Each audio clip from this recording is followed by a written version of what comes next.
that any government is going to look a bit seedy after a bit, and I dare say in the first few days of the Labour government, which seems likely to happen, the wheels will come spinning right off, and it's going to be very entertaining to watch. If that was the case, you'd have had this kind of corruption in Britain before, but the wholesale selling of parliamentary questions, for example, is a relatively new racket, is it? I can see that that was... They sent over people in the Bush v. Clinton election to try and get Bush elected. And that's why Bush lost. A lot of massive... Yes, that's a very good point. Oh, they sent political people over here to help George Bush? Yes, they also tried to break into the files on Clinton's passport in London, if you remember, for a destabilisation job for which Clinton's never forgiven Major to this day.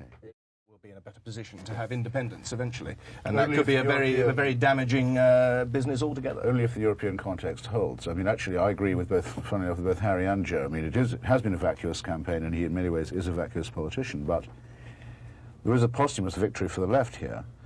In the last Labour government, people like Tony Benn used to say, OK, if you're not going to tax anymore, you're not going to spend anymore, do some things that don't cost any money. Abolish the House of Lords.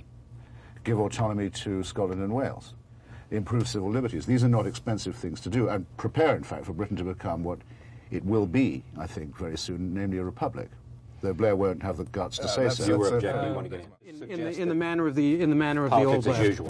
And after all, here's a party in power that cannot safeguard the emblematic national nosh. I mean, it can't be trusted with the beef. You know, this is it's no small thing. I mean, it's a lot of the spade work's been done, so to speak. Gary Hart lives. You've had long enough. No, because having done all this and having failed to safeguard even the beef, they did something much worse than that, which was to try to blame their troubles on foreigners.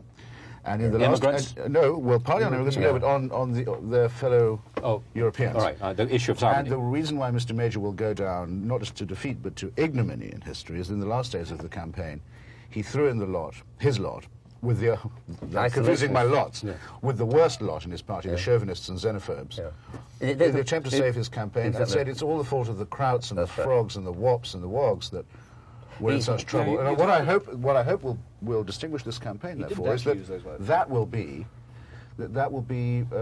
discredited as a tactic from now on. It will do for Europhobia what Enoch Powell did for anti-immigrant feeling. It'll mean no one of any principle ever tries it again, and that would be an achievement. He will taint it with what? He will taint it with failure and diminishing returns and opportunism. I mean, you talk about pretty serious doubts throughout Britain, not just in Conservative circles, but in the Labour Party as well. A lot of those people you're talking about, a lot of those Euro-sceptics, as we call them, the people who don't like Europe, a lot of them are socialists as well. So I don't think it's quite as simple as Christopher makes out. The way that Major capitulated to it, there was the basest kind of opportunism. Everybody knows that until 3 weeks ago he didn't think that.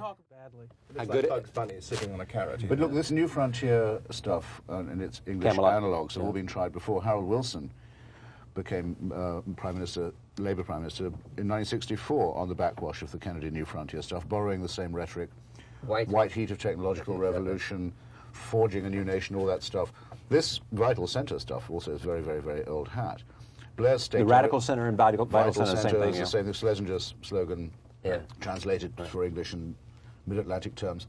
The thing is, old Labour was never called old Labour, it was just called Labour, so it didn't date. New Labour will date like yesterday's newspapers. I mean, they're stuck now with a name that's going straight out of date. And I agree with whoever it was of us, this great panel, that said that it'll be very hard to think of what the encore will be. Your affection for Blair is only overcome by, I mean, is only enthusiastic in comparison for your disdain for Major. I hate the people who practice and profit by the postmodern politics, where politics is taken out of politics. Where there are no principles, where there are no issues, where everything where is the politics? Image, where is the politics that you remember with nostalgia practiced today? That's a very good point. China, not Vietnam. China. I mean, they don't have China. The last Albanian elections were pretty punchy, I must say.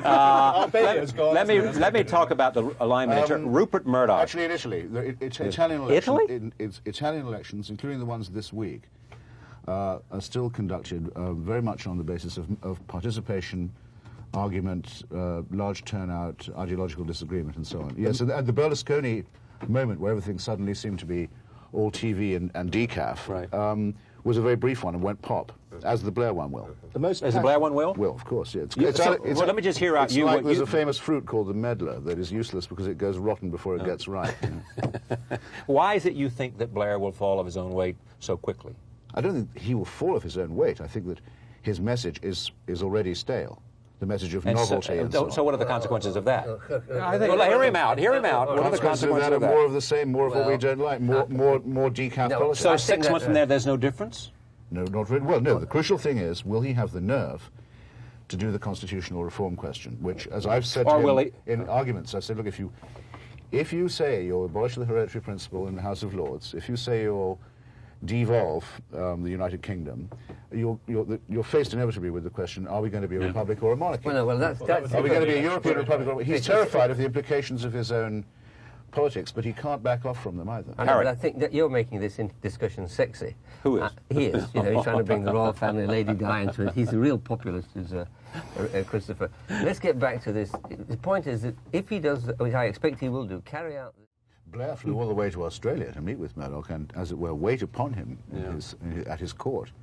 People went a long way out of his way to solicit this. People say that Mr. Murdoch, my esteemed employer, for another few hours, has never really... Until he sees his broadcast. Speak for England. Speak for England. But he's... Mistake they ever made. Well, I don't think she'd have won another election. Serious mistake, and you were right in what you said earlier. I've heard several of Blair's people say that they think their historic mission is to finish what she began, and that they consider themselves to be Thatcherites.